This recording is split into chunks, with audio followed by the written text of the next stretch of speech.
Hi, we're at Apex Expo 2022 in San Diego. I'm joined by Jeff from Saki. Thanks for coming along. Ian, thanks a lot for having me. It's a pleasure to be here. How's the show feel for you? You know, we've had a few years where it's been really weird, and now we're back to nearly normal.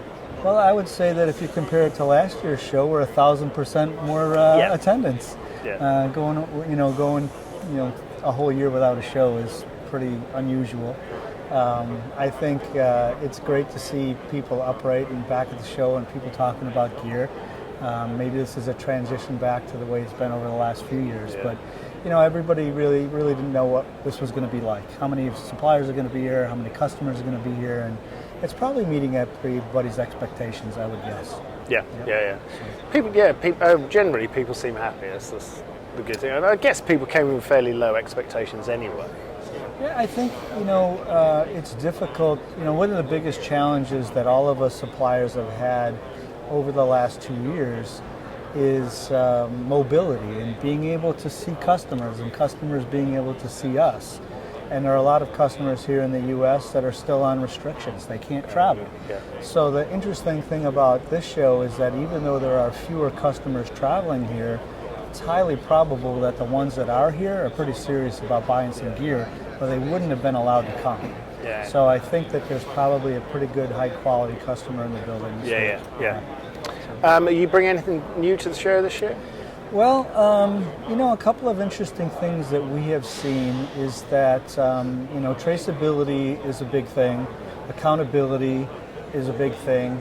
There's a lot of pressure on industries like the automotive to build high-quality products. And that pressure is continuing to grow. And one of the things that we've seen is on the back end of the printed circuit board assembly, after all the chips and VGAs that have all been put down, our customer's customer wants the inspection of those boards to be automated. Right, yeah. So now all of a sudden you're not just looking at chip caps and those types of things. You're looking at coils, you're looking at big tall capacitors, you're looking at connectors and pins that are standing up high off the board. So on one side of the board you've got these 01005s that you can barely see, if you can see them, but then you've got these other big giant parts on those boards that a typical AOI machine can't see clearly. So we've in inspection terms, they're skyscrapers, aren't they? They're skyscrapers. They're big buildings. So we have a new feature which we call Z-Axis, and that allows us to move the focal range up and down. So whether you're looking at something low to the board, we can measure it and see it clearly, and we can go all the way up to a 2-inch measuring height. Right.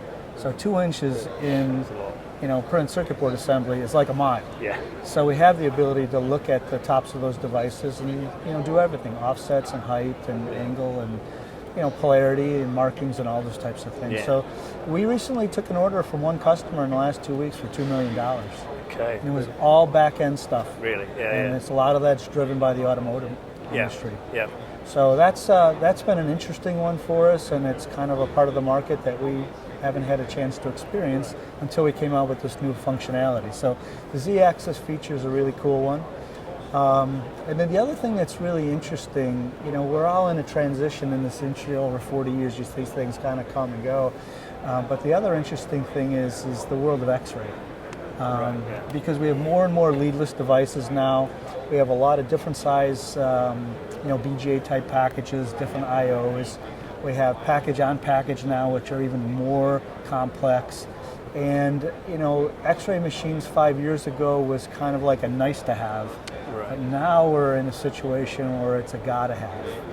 And so I think if you look in terms of what segments or equipment groups are going to grow at a faster rate over the next 5 to 10 years, there's little doubt it's going to be X-ray. Yeah. Because so many customers' boards have leadless devices and multiple BGAs on them, and the only way to check out the solder joints is to be able to look at them with an X-ray machine, and nobody wants the recalls and the quality issues in the field. So all of that comes together, and it's a home run for X-ray machines.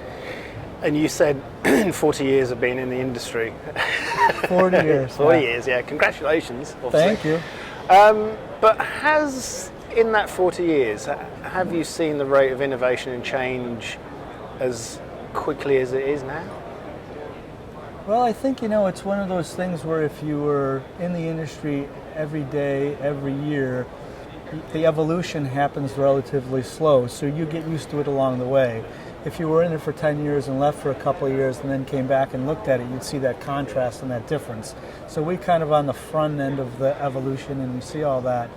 But yeah, I mean, if you just look at where all these technologies were 15 years ago, look at the pick and place companies and see how fast they can put chips down and how fast they can change over their machines. And you look at these inspection products, whether from Saki or from another supplier, I mean, we're measuring in microns.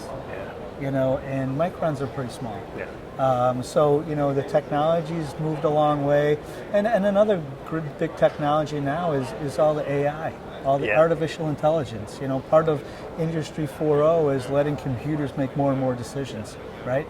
And every one of us is working on AI and automating different pieces, these decision-making processes. Yeah. So AI is going to be fun to watch. But yeah, if you look through the last 3 or 4 decades, into any type of equipment brand, whether it's screen printing, replacement, ovens, inspection machines. I mean, inspection machines really weren't around 10 or 15 years ago, right? Look at it now. You've got a dozen plus AOI suppliers. So, it's some things have gone fast and some things have gone slow. Yeah. But the funny thing is, if you go back to electronics 20 or 25 years ago with SMT, we were using stencils. Yeah. And today, here we are, 25 years later, we're still using stencils. Yeah. A piece of stainless steel with a bunch of holes through it, and we're printing solder paste through it. Sounds like a simple process, but it's not. Yeah. But you know, that's some of the old is still here, but there's a lot of new. Yeah.